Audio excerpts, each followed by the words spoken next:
Welcome back, listeners. We're on Chapter 8 of Life in the World Unseen by Anthony Borgia. Plans for Future Work. A short walk brought us to a large rectangular building which, our friend informed us, was the Hall of Science.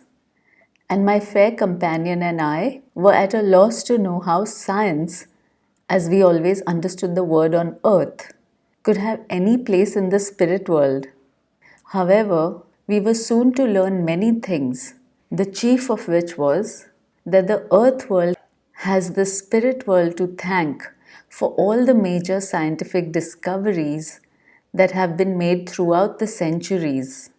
The laboratories of the world of spirit are many decades in advance of those of the earth plane, and it will be years before many revolutionary discoveries are allowed to be sent through to the earth world because the earth has not yet sufficiently progressed. Neither Ruth nor I had any very great leaning towards science and engineering, and Edwin, knowing our taste in this direction, proposed that we should give but a moment or two to this particular hall.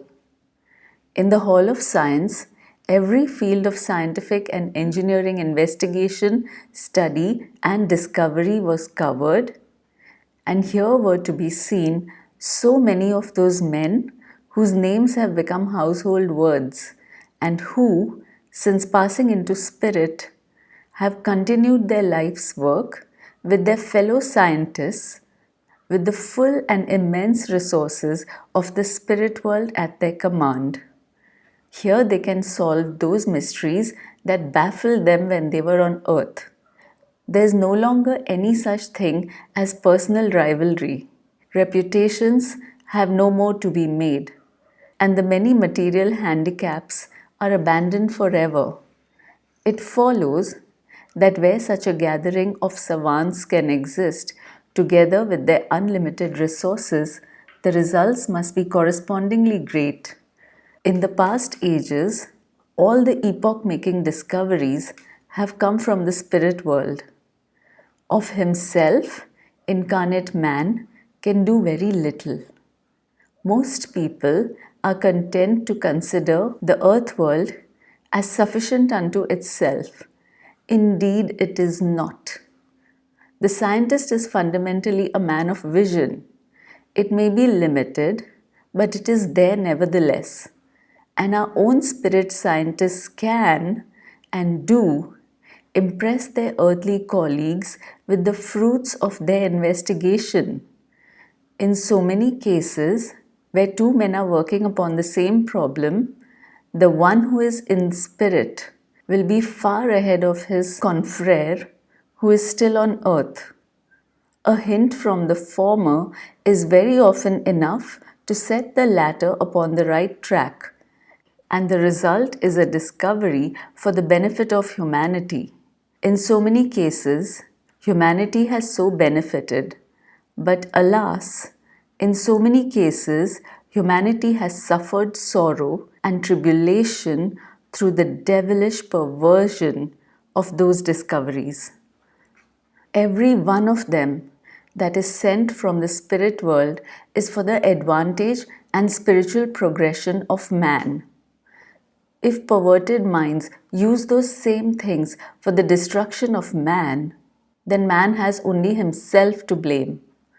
That is why I affirmed that the earth world has not spiritually progressed enough to have many more splendid inventions that have already been perfected here. They are ready and waiting. But if they were sent through to the earth plane in its present state of spiritual mind, they would be misused by unscrupulous people. The people of the earth have it in their power to see that modern inventions are employed solely for their spiritual and material good. When the time comes that real spiritual progress is made, then the earth plane can expect a flood of new inventions and discoveries to come through from the scientists and engineers of the spirit world. But the earth plane has a long and sorrowful way to go before that time comes. And in the meantime, the work of the spirit scientist continues. We in spirit do not require the many inventions of the earth plane. I think I have sufficiently indicated that our laws are totally different from those of the earth plane. We have no use for inventions that will increase our speed of travel as with you. Our method of transit is as rapid as thought, because thought is the motive power. We have no need for methods of saving life because we are indestructible. We have no need for the hundreds of inventions to make life easier, safer, more comfortable, and enjoyable because our life is all that and more than that already.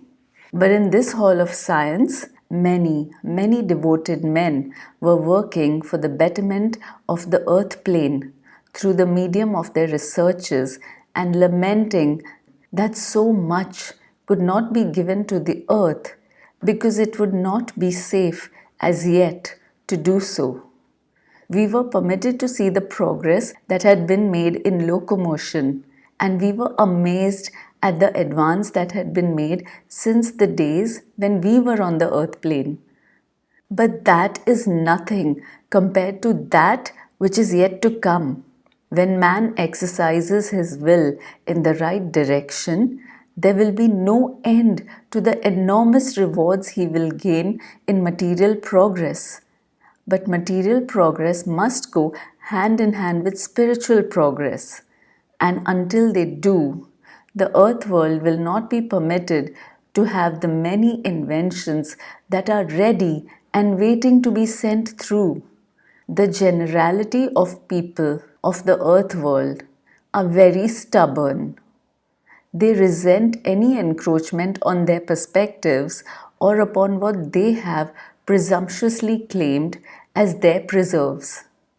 It was never intended that when the results of our scientists' researches are communicated to the earth, they were to be seized upon by a few to the exclusion of all others. Those that have done so find that they have to pay a very heavy price for their brief span of earthly prosperity. Neither was it intended that the two worlds, ours and yours, should be as they are now, so far apart in thought and contact. The day will assuredly come when our two worlds will be closely interrelated, when communication between the two will be a commonplace of life, and then the great wealth of resources of the spirit world will be open to the earth world to draw upon for the benefit of the whole human race. The sight of so much activity on the part of my fellow inhabitants of this realm had set my mind to thinking about my own future work and what form it could take. I had no very definite ideas upon the matter, and so I mentioned my difficulty to Edwin. Ruth, it seems, was troubled similarly, so there were the two of us having, for the first time since our arrival, some small feelings of restlessness. Our old friend was not the least surprised. He would have been more surprised, he said, if we had felt otherwise. It was a sensation common to all, sooner or later, the urge to be doing something useful for the good of others. It was not that we were tired of seeing our own land, but that we had rather a self-conscious feeling. Edwin assured us that we could continue to go upon our explorations indefinitely if we so wished, and that none would criticize or comment upon our actions. It would thus be treated as a matter of our own concern. However, we both felt that we should like to settle the question of our future work, and we appealed accordingly for the guidance of our good friend. Edwin suggested at once that we repair to the borders of the higher realm where, it will be recalled, he said earlier we should be able to go into this matter. And so we left the Hall of Science, and once more we found ourselves on the outskirts of our realm. We were taken to a very beautiful house, which, from its appearance and situation, was clearly of a higher degree than those farther inland. The atmosphere was more rarefied, and as far as I could observe, we were approximately on the same spot as on our first visit to the boundary. Edwin led us into the house with all the freedom in the world and bade us welcome. As soon as we entered, I knew instinctively that he was giving us welcome to his own home. Strange to say, we had never inquired about his home or where it was situated. He said he had purposely kept our minds off the subject, but that was only his natural diffidence. Ruth was enchanted with everything she saw and scolded him for not telling us all about it much sooner. The house was built of stone throughout, and although to the eye it might have appeared somewhat bare, yet friendliness emanated from every corner. Rooms were not large, but of medium size and suitable to all Edwin's purposes. There were plenty of comfortable chairs, many well-lined bookshelves, but it was the general feeling of calm and peace that pervaded the whole dwelling that struck us most forcibly. Edwin bade us to be seated and make ourselves at home, then informed us that there was no need for us to hurry and we could discuss our problem in extenso. At the outset, I frankly admitted that I had no particular ideas upon what I could do. While on earth, I had been fortunate enough to be able to follow my own inclinations, and I had, consequently, a busy life. But my work was finished, at least in one respect, when my earthly life ended. Edwin then proposed that perhaps I would like to join him in his work, which was principally concerned with taking in hand newly arrived souls whose religious beliefs were the same as we had held upon earth, but who, unlike ourselves, were unable as yet to realize the truth of the change they had made and of the unreality of so much of their religion. Much as I liked my friend's proposal, I did not feel competent enough to undertake such work. But Edwin waved aside my objection. I should, he said, work with him at first at any rate. Once we had become used to the task, I could continue independently if I so wished. Speaking from experience, Edwin said that two or more people, and here he glanced at Ruth, could very often give far greater help to an individual soul than could one working entirely alone. The weight of numbers seemed to have a greater power of conviction upon the one who was particularly stubborn in holding on to his old earthly religious ideas. Since Edwin felt that I would be of real service to him, I was very pleased to accept his offer to join forces with him. And here Ruth brought herself forward as another candidate for service under him, subject of course to his approval. Not only was the latter instantly forthcoming, but her offer was gratefully accepted. There was much, he said, that a young woman could do, and the three of us, working in such complete harmony and amity, should be able to do some useful work together. I was more than glad that Ruth was to join us, since it meant that our happy party would not be broken up. There was, however, another matter that was on my mind. It concerned that one particular book that I wished I had not written when I was on earth. I was not rendered unhappy by the thought of this still persisting, but I wanted to be free of it, although no doubt my new work would eventually bring me the complete peace of mind. I felt that I would like to deal with the matter in a more direct way. Edwin knew what I was hinting at, and he recalled to me that he had already spoken about the difficulties of communication with the earth world. But he had also mentioned that we might seek guidance from higher up. If I still wished to try my hand at communication, Then we might appeal for the guidance and advice now, and thus we could settle the whole question of my future work. Edwin then left us and retired into another room. I had hardly been chatting with Ruth for a moment about our new occupation when our old friend returned, bringing with him a very striking looking man who, I knew at once, had come from a higher sphere in answer to Edwin's call. He did not appear to be one of our own countrymen, and my observation was correct, since he was an Egyptian, as Edwin told us later on. He spoke our own tongue perfectly. Edwin introduced us and explained my wishes and the possible difficulties of their fulfillment. Our visitor was possessed of a very strong personality, and he gave one the strong impression of calmness and placidity. He would, one imagined, always remain perfectly unruffled. We all seated ourselves comfortably, and Edwin acquainted him with the extent of my knowledge concerning communication with the earth world. The Egyptian placed some considerations before me. If, said our visitor, I was fully determined that by returning to the earth plane to speak, I should retrieve the situation that was giving me cause to regret, then he would do everything to assist me to achieve my purpose. It would not be possible to do what I wanted, though, for some years to come.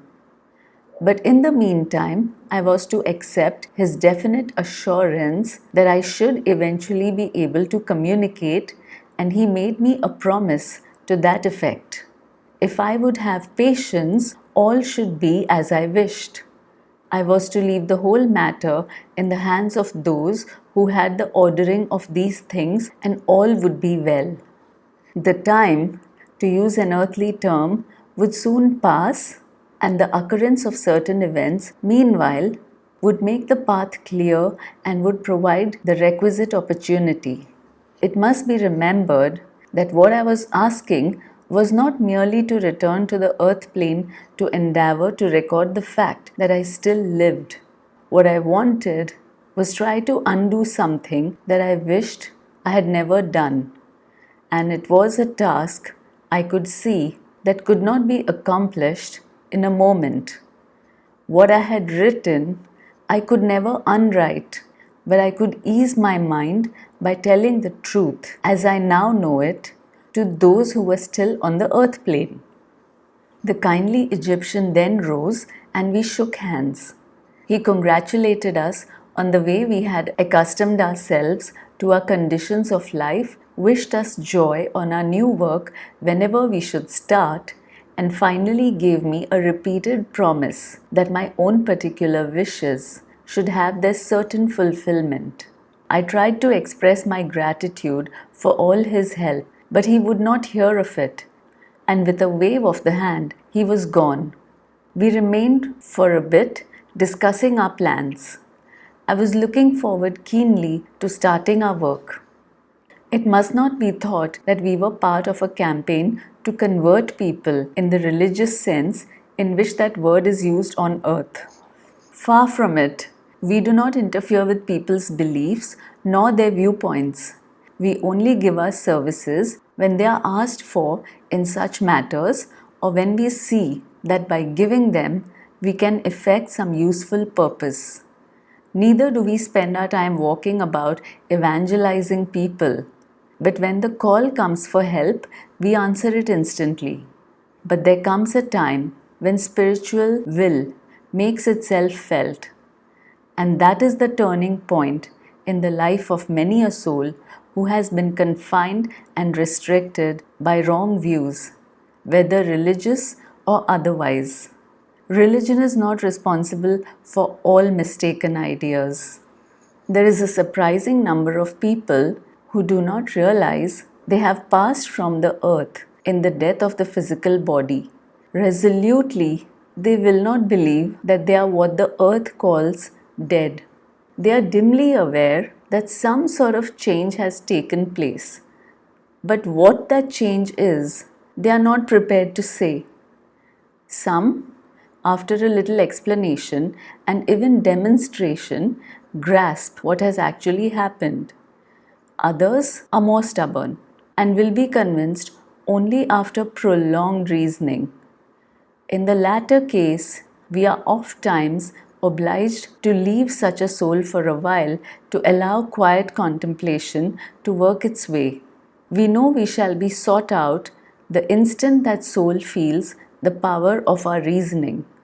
In respects, it is tiring work, though I use the word tiring strictly in a limited sense of the spirit world. Ruth and I were both more than grateful to Edwin for his generous help in our affairs, and I was particularly so, both to him and the Egyptian, for the excellent prospect of communicating with the earth world. In view of our decisions to cooperate with Edwin in his work, he made the suggestion that as we had seen a little, but only a very little, of our own realm, we might profitably make a visit to the dark realms. Ruth and I both concurred, adding that we had by now sufficient self-confidence to withstand anything of an unpleasant nature that might be before us. We should, of course, be under the immediate protection and guidance of our old friend. Needless to say that without this, we should not have attempted to go, even had we been permitted. We left Edwin's beautiful house, quickly traversed our own realm, and again we were on the borders of the lower realms. Edwin warned us that we should feel that sense of chilling which we experienced before, but that by an effort of will we could throw it off. He placed himself in the middle of us, Ruth and I each taking one of his arms. He turned and looked at us and was apparently satisfied with what he saw. I glanced at Ruth and I noticed that her robe, as had Edwin's, taken on a dull color approaching almost grey. Looking at myself, I discovered that my own dress had undergone a similar change. This was certainly perplexing, but our friend explained that this toning down of our natural colors was but the operation of a natural law and did not mean that we had lost what we had already gained. The practical application of such a law meant that we should not be conspicuous in uncongenial surroundings, nor should we carry the light of our realm into those dark places to blind the vision of those who dwelt there. We were walking along a great tract of barren country. The ground was hard underfoot, the green of the trees and grass was gone, the sky was dull and leaden, and the temperature had dropped very considerably. But we could feel an internal warmth that counteracted it. Before us, we could see nothing but a great bank of mist that gathered in density as we advanced, until finally we were within it. It swirled around in heavy damp clouds, and it seemed almost like a dead weight as it pressed upon us. Suddenly, a figure loomed out of the mist and came towards us. He was the first person we had met as yet, and recognizing Edwin, he gave him a friendly greeting. Edwin introduced us and told him of our intentions. He said he would like to join us, as perhaps he could be of some help to us, and we readily accepted his kind offer. We resumed our journey, and after a further passage through the mist, we found that it began to clear a little until it vanished altogether. We could now see our surroundings clearly. The landscape was bleak in the extreme, with here and there a dwelling house of the meanest order. We came closer to one of the latter, and we were able to examine it better. It was a small squat house, squarely built, devoid of ornament, and looking altogether thoroughly uninviting. It even had a sinister look in spite of its plainness, and it seemed to repel us from it the nearer we approached it. There was no sign of life to be seen at any of the windows or around it. There was no garden attached to it. It just stood out by itself, solitary and forlorn. Edwin and our new friend evidently knew both the house and its inmate quite well, for upon going up to the front door, Edwin gave a knock upon it and, without waiting for an answer, opened it and walked in, beckoning us to follow. We did so and found ourselves in the poorest sort of apology for a house. There was little furniture, and that of the meanest quality. And at first sight, to earthly eyes, one would have said that poverty reigned here, and one would have felt the natural sympathy and urge to offer what help one could. But to our spirit eyes, the poverty was of the soul, meanness was of the spirit, and although it roused our sympathy, it was sympathy of another kind, of which material help is of no avail. The coldness seemed almost greater within than without, and we were told that it came from the owner of the house himself. We passed into a back room and met the sole occupant seated in a chair. He made no attempt to rise or give any sign of welcome. Ruth and I remained in the background while the other two went forward to speak to our unwilling host. He was a man of middle years. He had something of an air of faded prosperity. The clothes he wore had been obviously neglected, whether through indifference or other causes. In the light of my earthly recollections, I was unable to say. He rather scowled at the two as Edwin brought us forward as new visitors. It was a moment or two before he spoke, and then he railed at us, rather incoherent. But we were able to gather that he deemed himself to be suffering under an injustice. Edwin told him in plain terms that he was talking nonsense, because injustice does not exist in the spirit world. A heated argument followed, heated, that is to say, on part of our host, for Edwin was calm and collected, and in truth wonderfully kind. Many times did the former glance at Ruth, whose gentle face seemed to brighten the whole dingy place too. I looked at Ruth, who held my arm, to see how this strange man was affecting her, but she was unperturbed. At length he quieted down and seemed much more tractable, and then he and Edwin had some private conversation together. At the end of it, he told Edwin that he would think about it, that he could call again if he wished, and bring his friends with him. Upon this, he arose from his chair, escorted us to the door, and showed us out. And I observed that he was almost becoming affable, though not quite. It was as if he was reluctant to submit to being pleasant. He stood at the front door, watching us as we walked away, until we must have been nearly out of sight. Edwin seemed very pleased with our visit, and then he gave us some particulars of the strange man. He had, he said, been in spirit some years now, but in his life he had been a successful businessman. Successful, that is, as far as the earth plane judges such things. He had not thought of much else than his business, and he always considered that any means were justified in gaining his own ends, provided they were legal. He was ruthless in his dealings with all others, and he elevated efficiency to the level of a god. In his home, all things and people were subservient to him. He gave generously to charity where there was likely to occur the greatest advantage and credit. He supported his own religion and church with vigor, regularity, and fervor. He felt that he was an ornament to the church, and he was much esteemed by all those connected with it. He added some new portions to the edifice at his own expense, and a chapel was named after him as the donor. But from what Edwin had been able to glean from his story, he had scarcely committed one decent, unselfish action in the whole of his life. His motive was always self-aggrandizement, and he had achieved his purpose on earth at the absolute expense of his life in the spirit world.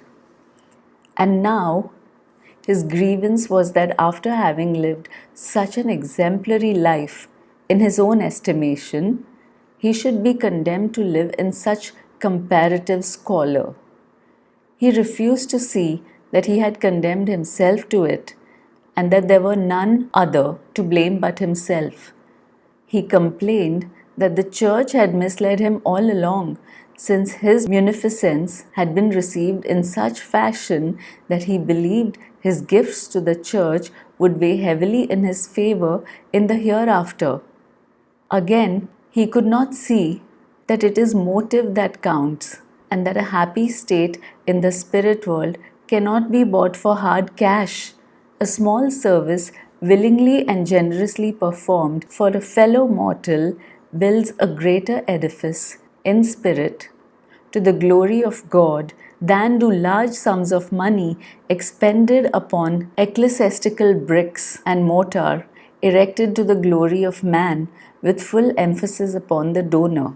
This man's present mood was anger, which was all the greater because he had never been denied anything whilst upon earth. He had never been accustomed to such degrading circumstances as those at present. His difficulties were increased by the fact that he did not know quite whom to blame. Expecting a high reward, he had been cast into the depths. He had made no real friends. There seemed to be no one of his own social position, he said, who could advise him in the matter. Edwin had tried to reason with him, but he was in an unreasoning frame of mind and had been so for quite some long time. He had had few visitors because he repelled them, and although Edwin had made many visits to him, the result was always the same: a stolid adherence to his sense of injustice. Upon Edwin's latest call, in company with Ruth and myself, and with the friend whom he had met on the way, there were distinct symptoms of a coming change.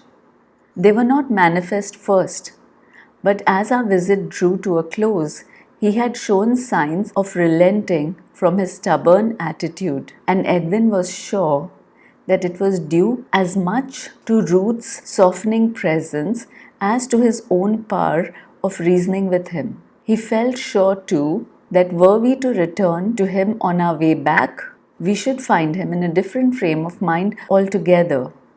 He would be unwilling to admit too soon that the fault was his entirely, but perseverance will work wonders. Ruth was naturally pleased that she had been able to be of service so quickly, though she disavowed any claim to have done anything but merely stand there as an observer. Edwin, however, at once pointed out to her that while she disclaimed any action, she had shown a real sympathy and sorrow for this unhappy man. That explained his frequent glances at her. He had felt that commiseration, and it had done him good, although he was unaware of the cause of it. And here Ruth begs me to add that her very small share would have been of little in this man's recovery had it not been for Edwin's long, unceasing work on his behalf. This was our first encounter with unfortunates of the lower spheres, and I have been somewhat protracted in giving details of it. It was, in many respects, straightforward by comparison to what we met later, and in recounting it, I have done so because it was an introduction to our future work. For the present, however, it was not intended that we should do anything but make observations of the dark realms. The four of us resumed our journey. There were no paths to follow, and the ground was becoming decidedly rocky in formation. The light was rapidly diminishing from a sky that was heavy and black. There was not a soul, not a house, nor any sign of life to be seen. The whole district seemed colorless and empty, and we might have been wandering in another world. We could dimly see ahead of us, after the passage of some time, something which had the appearance of dwellings, and we moved there in that direction.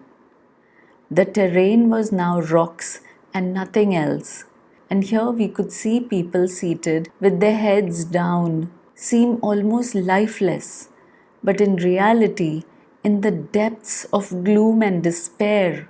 They took no notice of us whatsoever as we passed them, and soon we drew level with the dwellings we had viewed distantly.